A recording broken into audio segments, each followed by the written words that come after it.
This is Pet Life Radio. Let's talk pets.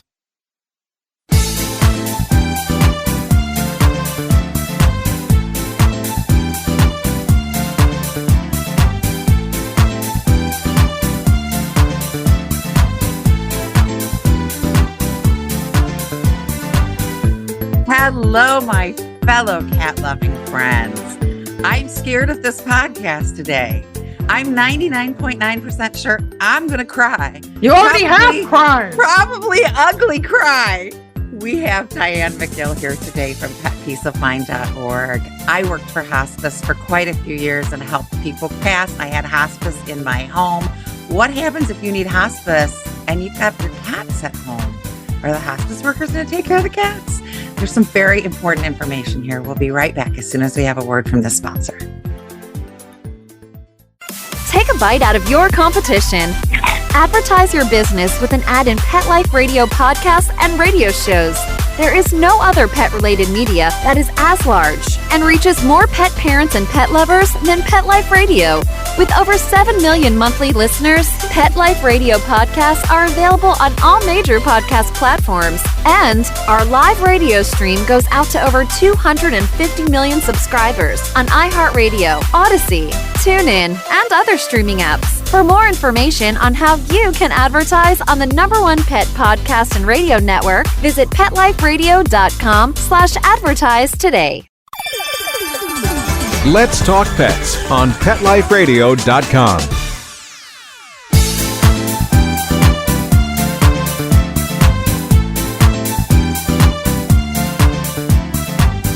Welcome back to 19 Cats and Counting. I am your co-host, Linda Hall, here with the gorgeous, my BFF, my right hand. Actually, my left hand, because I'm left-handed. Anyway, hi, Rita. That's pretty funny. I love this topic. As you know, I prepared for my kitten caboodle here. Linda is going to be the recipient, should I go first, of a life insurance policy to take care of my 17 or however many I have. But that's really not enough. I didn't think far enough ahead. That's why Dianne is here. I would like to make a note and ask all of our listeners to please say a prayer that Rita lives a long life, because if she dies today, I have 28 cats. Please pray now. I'm not going anywhere. Off to the side of the road. I'm not pray. going anywhere. Okay. No worries. I want to talk to Dianne. Let's get Dianne in here. Oh, Dianne's laughing. We've already got your. This is good. This is a serious topic, but we need to, there's got to be some levity. Honey, I'm the queen of making bad jokes in the worst of situations.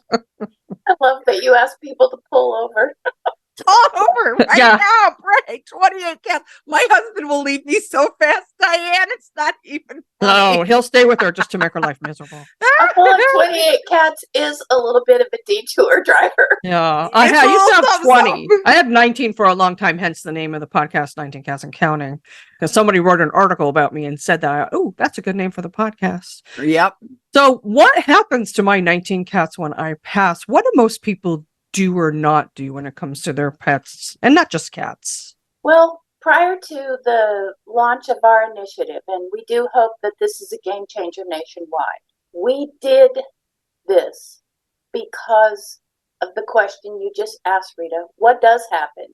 What happens for people who don't make a plan if some unfortunate incident happens in their lives?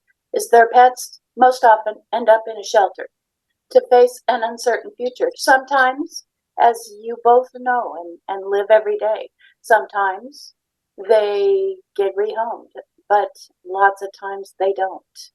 And so how do you prevent that? So how you prevent that is a simple fix. We have created a 5-page document called My Pet Placement Plan. Yeah, I have it right in front of me. It's awesome. And it's designed to do one thing and one thing only, which is to ensure that your beloved pet or pets Here it is. has a place to go, a formal plan that's executable, legal, and easy to put together. And what my pet placement plan actually contains is information about the person that you've selected to be your new pet care guardian. Yep, right here. What happens in the pet's daily life? What do they eat? What kind of symptoms do we need to look for if they're not doing something or they are doing something? What's their medical record? What's their vaccination record? What diseases have they had? Did they have bad skin? All nature of information that you and you alone and your veterinarian, of course, would know about your pet. All of that needs to be shared with your new pet guardian. And then one simple final step is to have the document notarized so that your pet is going to the home of your choice. It's legal, it's free, and it takes 20 minutes for you to make a plan. So simple. Thank you. If you have So- 17 cats, you need 17 of these. No, I think you can list them all on one, right? I love that there was a section authorizing this person. So let me tell you, we had some darling friends we met at church, an older couple. They kind of adopted my son. You know how that happens. They become family. He passed from cancer. Unfortunately, then she was passing from cancer. Like they were like 2 years apart. It was awful. They had 2 cats. So Yep. it was already decided, no problem. JC and Molly are going to my daughter's house. They're seniors. She would never be adopted. She was a hider. I used to joke that she didn't exist. You know, she was hiding all the time. So after Sharon passed, I immediately called their vet because it's a little further out that I want to take my vet, right? They wouldn't give me any information because they have to talk to the owner. And I'm like, well, I'm waiting for the funeral home to take her body away and she's not saying Yeah, much. wait. Let's hold a seance and see if we can reach her. I got really mad and ugly. And I mean, she had just died and I loved her. So I'm not really proud of my behavior. But yes, I threw a fit.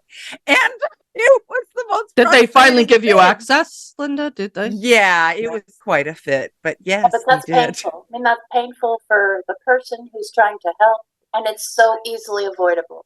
Yeah, Yeah. I'm That trying to puts the figure vet- out everything. It And puts the vet in a situation too, though, right? does. Because legally, they're not supposed to give out the information. That's right. exactly. I get it. I do. I just, at that time, I'm grieving and I'm trying to figure out, you jump in and you're like, I'm going to do things to make myself feel better, right? So I'm going to get Molly and JC shored away. I'm going to make an appointment at my vet. We're going to figure out how we're going to move them. And then, no, I have to talk to the original owner. So I'm curious, though, Dianne, what got you started on this road? Well, every week we get many, many, many, many calls from either people who walked into a situation, usually family members who don't want the family pets, and the pet owner has faced some sort of crisis. Sometimes it's death.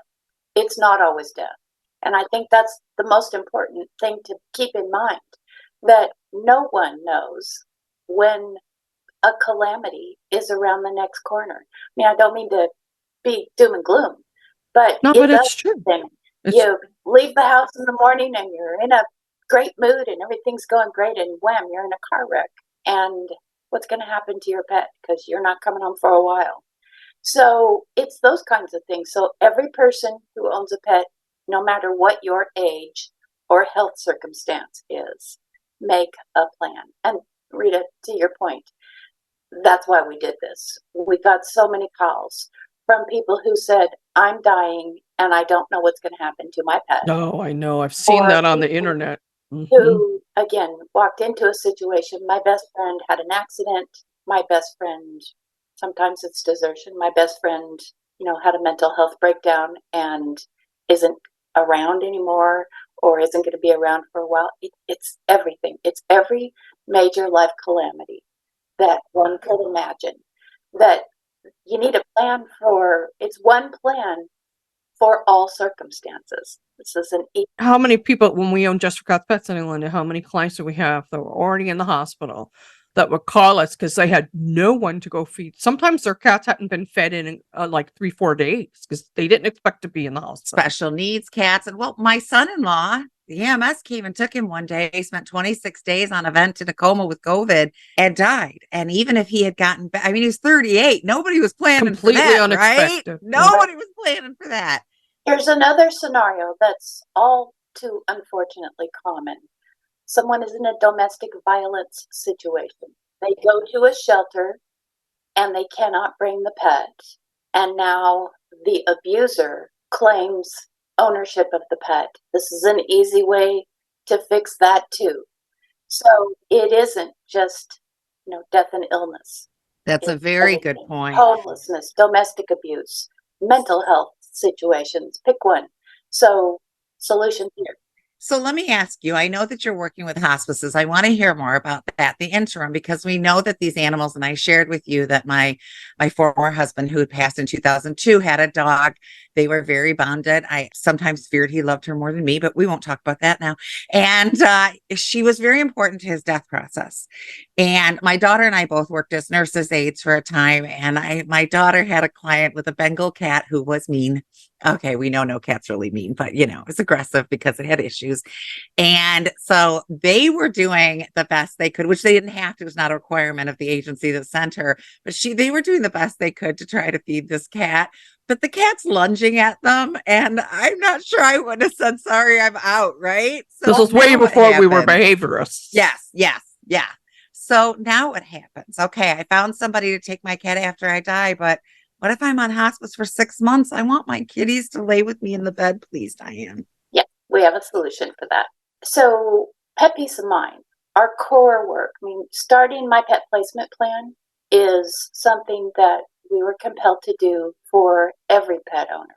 But our core work is serving people who are dying and need care for their pets, to keep their pets with them as they progress through their end-of-life journey, and then to pass with the peace of mind, knowing that their pets are rehomed in a new forever home. So, within that core work, we work with hospices all over the country. And we have a program. We started the program in 2009, so it's been around 15 years now. We are a nonprofit organization, and we work directly with hospices to train their volunteer coordinators how to recruit proper volunteers who have deep benches in pet care experience, all the protocols that it takes to send a referral through the hospice channel that, such and such patient needs a pet peace of mind not intervention, but needs pet peace of mind help. And then the team that the volunteer coordinator assigns actually cares for the pet while the patient is still alive. And then if the patient is capable and still has speech capacity, and can do some direction on who should take the pet or who they would like the pet to go to, that is ideal. And ideally, if they can make the arrangements and get it taken care of before they pass, that means that there's no gap in the pet's home. That's the ideal situation, and we all know that life isn't ideal, very rarely. So the rehoming aspect takes time and patience. So our hospice partners sometimes work with shelter volunteers, but very often their own volunteers who have been specially recruited and trained. And that's a huge part of the training that we deliver to the hospices is how do you recruit pet care volunteers and how do you recruit people who have rehoming experience? Because sometimes they're similar, but at times they're very different. If you're going to rehome, you need somebody with really good marketing experience that knows how to speak within the animal welfare community, and so on and so on. So it's a multifaceted program, but it does cover every single aspect of having a pet travel the end-of-life journey with a patient. Yeah, because if I'm on my deathbed and I still have my sweetie pie, she better be in that bed with me. Exactly. I love all my cats, but that's my little girl. So that's what I was thinking. They offered to take my Dan to a hospice center, and those are amazing. But he really needed me. He wanted to be at home. I've got kids. I was like, no, I cannot divide myself between two buildings. I really think as much as I was undertaking, and it was a lot, having him here was important. I turned this room into everything he loved, sports, junk, and I made it his paradise. When I was done decorating, he literally said I could die in this room. And I was like, all right, we've achieved something. Yeah. If I had gotten rid of Katie, his dog. I mean, there is And no he would have been amount brokenhearted. Both there's of no them. amount of Tigers baseball memorabilia that would have taken the place of his Katie dog. He would have been miserable. And what more do you want in that time than to give someone as much comfort and peace of mind as you possibly can to make this easier on everyone? I noticed you have quite a list of partners too. Yeah, we have about 300 amazing. hospices nationwide, and we have a very, very, very excellent strategic relationship with the National Hospice and Palliative Care Organization. That's how we stay top of mind with the hospice industry. About 75-80% of the hospices in the country belong to NHPCO, and they market the program for us. They invite us to their conferences. They do so much for their hospice partners to help them understand that this program is A, available, and B, how to get in touch with us to get it put into place. Want to, and just speak a little bit about that for a moment, because I think the advocacy part is a critical piece of what we do. And when I think about advocacy, what that means in our world is there are very few parents who would not make a plan for what would happen to their kids, or would they think about keeping their kids and a dying parent separate as the parent navigated end of life. This is the same for people who have chosen pets as their children or as their kids. This is that organization that evangelizes for the pets, for the people who share that bond when they can't speak for themselves. So I'm grateful you're here. And on that point, we're going to have Linda wipe her eyes while we I know, right? Okay. Now we're going to go to a break. Plan. And we'll be right back in just a few minutes. Molly, here's your dinner. Zeus, that's not your food. Don't let that happen to your precious cat. Elevate your cat's eating experience with the Cat Tree Tray. The Cat Tree Tray keeps your cat's food off the floor and conveniently located on the cat tree. It's the perfect way to eat. It's a beautiful wrought iron tray that easily attaches to your cat tree and keeps dogs and other critters out of your cat's dish. A must for multi-pet households. There's a 6-inch tray for large bowls and a 4-inch tray for smaller bowls. Purchase your Cat Tree Tray today. Go right now to cattreetray.com. That's cattreetray.com. cattreetray.com. Let's talk pets Let's talk pets on Pet Life Radio. Pet Life Radio. PetLifeRadio.com.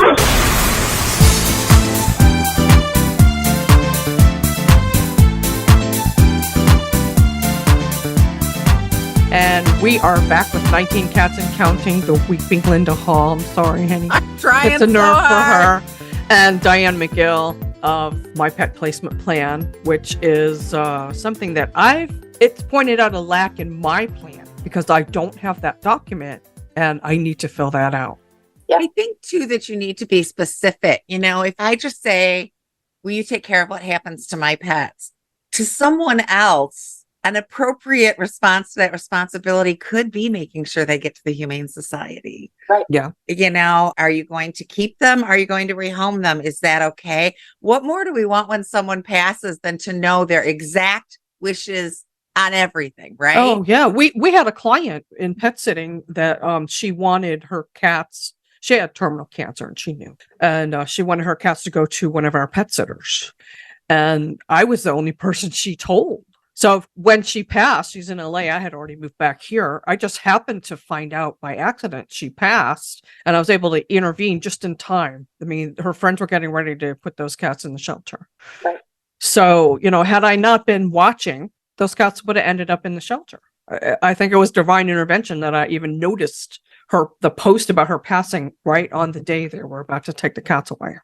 Well, think about which ones of our cats that we have between us that would last or be adopted. I mean, FIV boy here would not get adopted. My 3-legged Moochie wouldn't. Your 3-legged Moochie would not get adopted. She's got issues. My Old man. 19-year-old. Yes, old man Tiger, who's 19 and is a jerk, would not get adopted. He'd be slapping everybody up. He only loves Not my just daughter. that, Linda, but the adoptable ones, don't you want to say and who they go to? I want to know my sweetie pie's with somebody that will love her as much as I do. Well, and you kind of want to meet again, going back to either our work with hospices or my pet placement plan.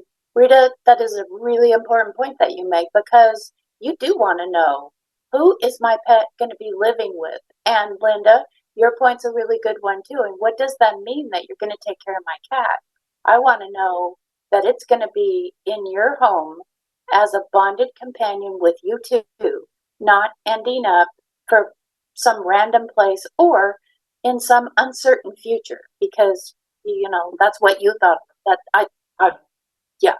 So both of you make really key points around both our core work and my pet placement plan. One of my very Linda, Waterworks. Okay, here we go. I'm just going to take my glasses off to get started. Go ahead. Good call. We had one of our hospice partners about 7 or 8 years ago had a woman who was on service, and when she came on service, they said, "Do you have a plan for your pet?" And she said, "Yes, my best friend is going to take her." And so she said, "But she doesn't live in the area, and I do need help with deli care." So their Pet Peace of Mind team for that hospice took care of her dog, et cetera, et cetera, et cetera. She got to the point where she was ready to pass, and she was really suffering.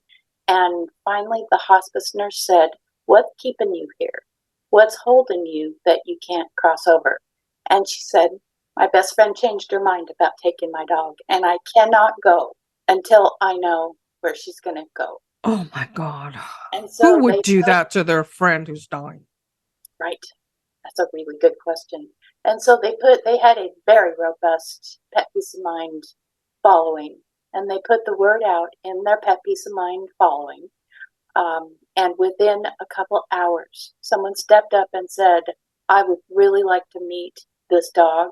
I'd really like to meet this patient if the patient is okay with that." And so the meeting was arranged for like 2 hours later. And the pet, it was an instant bond with this woman. And the owner got to see it. The pet got to be there while the three of them were together. And the woman who was going to adopt the dog said, "I will come and get her when it's time." And she left, and the patient died within the hour. You got my Waterworks going too. Knew you were going to say that. I've seen it so many times in hospice. Yeah. People don't understand the will to stay in your body.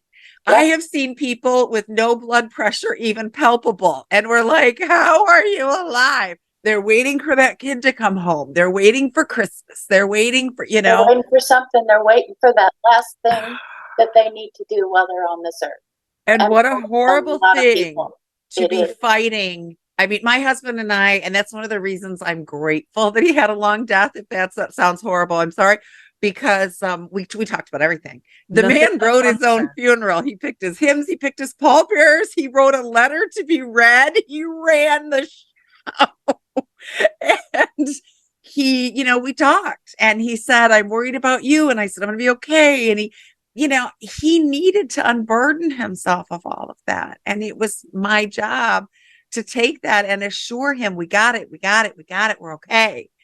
If you're worried about someone that you love that much, I don't care if they have fur or skin. Yeah, it can hold you here in pain. Who wants that? Oh, my kitties are my kids. I don't have human children. They're my kids. I think I have human children, and my cats are still my kids. I'm sorry. No. For lots of people, yeah, it isn't. Sometimes it's not either, or sometimes it's both. Yeah. You love your pets and you love your kids. It's a different love, but I can't say one is stronger. And in some ways, honestly, client told me this when we had the pet sitting business. I said, "I get it. You worry about your cats." He was so overprotective. I wanted to kick him. And I said, "I get it. It's like your kids." And he said, "No. I worry about my cats way more than I worry about my kids. My kids have opposable thumbs. They can dial 911. They can walk out the door. They can speak. Tell me when I come home what happened to them? My cats do not. And I was like, yeah, that's a good point. Okay, thanks. Now that we're all weeping, Oh my let's get a little God. humor in here. Please. We were talking before we started recording. What is the weirdest pet that you've come across in My Pet Placement Plan? Well, and my pet placement plan actually just launched October 1st, but in our work with hospices who are caring for patients' bonded pets, the weirdest one we've heard of is a tarantula. Oh my One of gosh. the hospices in the Southwest had a patient who just loved it. The bond is the bond is the bond. Exactly. It is what it is. It was observable bond between the tarantula and the patient. That's amazing. And the tarantula got sick and they to the vet, and the vet actually knew what to do. Usually exotics, vets who specialize in exotics Yes. deal with spiders and reptiles and other non-traditional pets, birds. And they were able to find somebody willing to take the tarantula after their owner passed? That we do not know. We did not hear what the eventual outcome was of the pet, but what we did know is that the vet saved the tarantula's life and the patient was delighted. So, Aww. but there are quite a few patients that actually have reptiles, and part of the Pet Peace of Mind program, a huge part that we spend training our hospice partners is around how to recruit the proper volunteers. You do not just go out and recruit a volunteer off the street to do this work. They need to bring with them some deep experience in handling multifaceted temperaments, different species. Some people, certainly all of our hospice partners, help patients with dogs and cats. But it's up to our partners whether or not they have appropriate, that they can recruit appropriate volunteers for horses, birds, fish, reptiles, other exotics. But there's surprisingly a larger number of individuals out there who have that care experience that are willing to do it for someone else. So it doesn't happen all that often that someone's left high and dry. Pet sitters would be a great segment to recruit to do this type of volunteer work. Boarders, groomers, all three of those are key.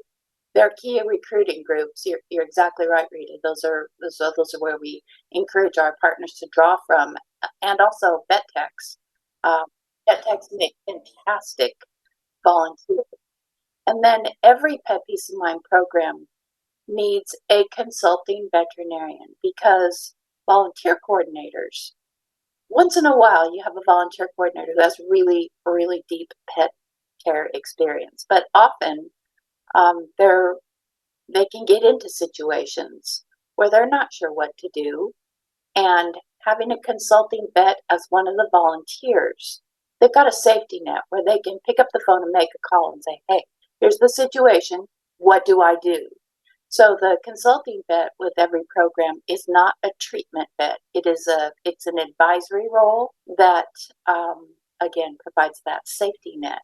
That's what doctors do, at least here, in my experience of working with and being with. I never had a doctor in my home the whole time my husband was on hospice. They call the doctor, he calls in meds, they give them information. It's the nurses doing it. Yep, that's exactly how it works. Something I was thinking about, it's not just the humans.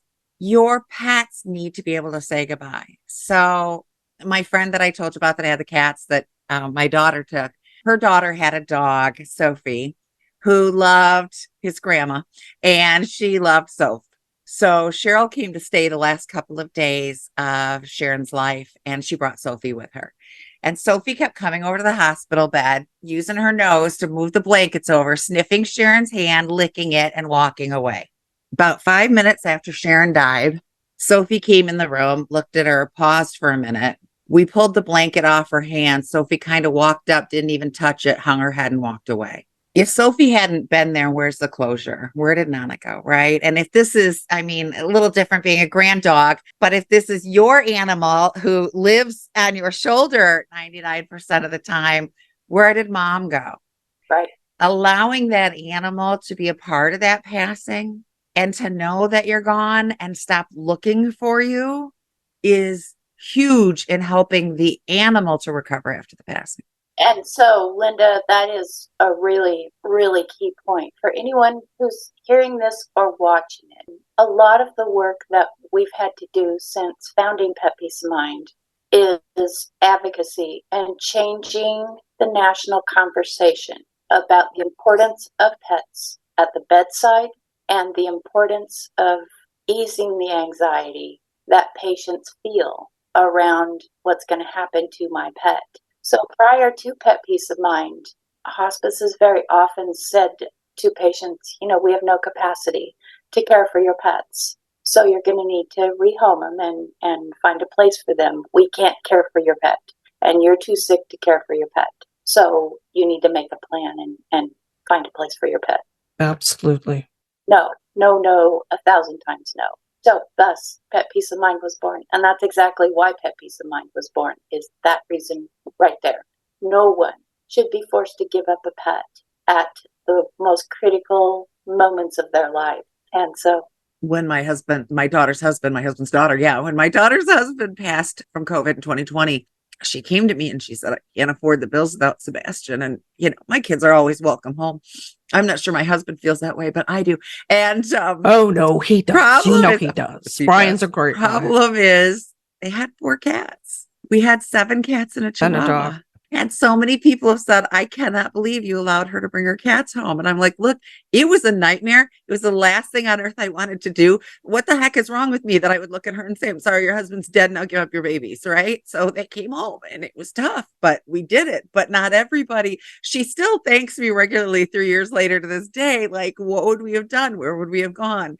She sees homeless people and she cries and she's like, she called a shelter fool and asked if they took, if they could take her cats in. I mean, this is where she was at while being 32 years old and having watched her husband die. What the heck? Who needs to live like that? Right? Like, well, that brings up another point too, Linda. When I used to volunteer with Save a Life Rescue in LA, this girl came in and she had to surrender her cat because she lost her job. She had to move back home with her parents, and her parents said, no, you can't bring the cat. So people in circumstances like this also need to have this plan in place. When you say, Diane, it's not just people who are terminally ill. Yes, absolutely. This, my pet placement plan covers all nature of life catastrophes. So, Rita, to your point, talk about, that woman. So it was heart-wrenching. Document, the old adage, fences make good neighbors. Documents make good friends. Documents like this spell it out with accuracy and agreed to solution.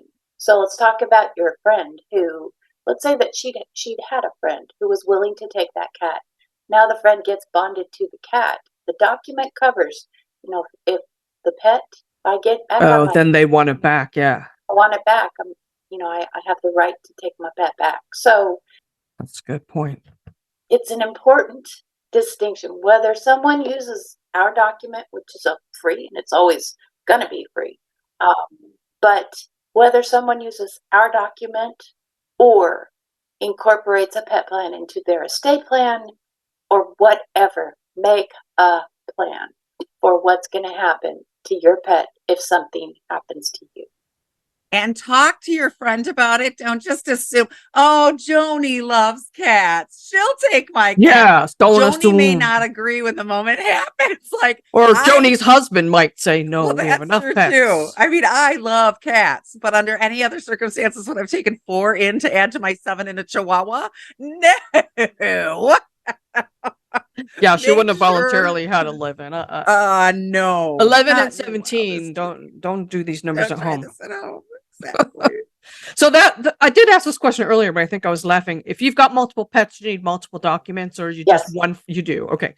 You do. That's good for people to know. I'll be taking 17 documents to the notary. Here we go. If you've got a number of pets, lots of times if you've got a dog and a cat, you can find someone to take a dog, you can find someone to take a cat, but it is often really difficult to find someone who will take both. That's true.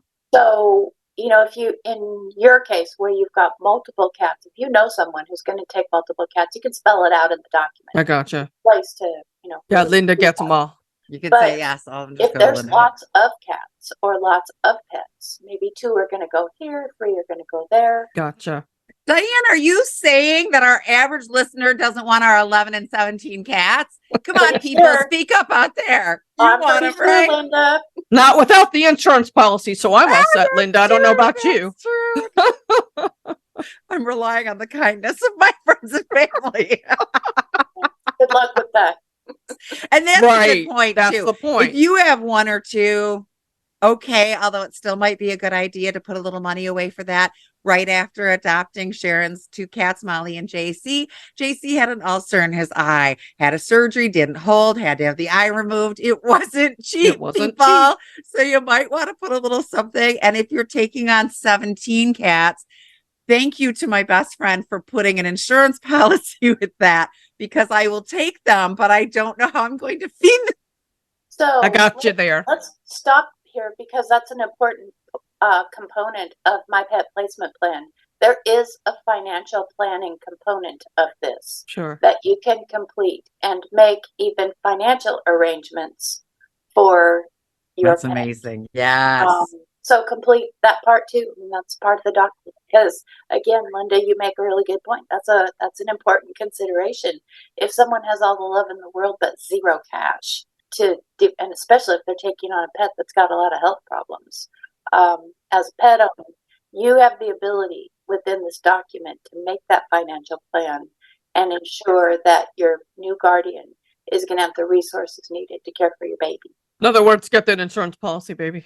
Right. You don't want them to find themselves in a situation where, like, I'm going to have to euthanize the cat or rehome the cat because I can afford the cat. Cat now has diabetes, which is going to cost insulin, which is crazy expensive. So, yeah, I know we're out of time, but I really want to keep talking. Can we just keep going?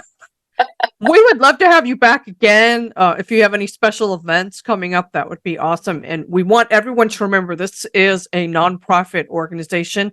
I assume people can make donations to you, Diane? Oh, yes. Yes, they can. Petpeaceofmind.org.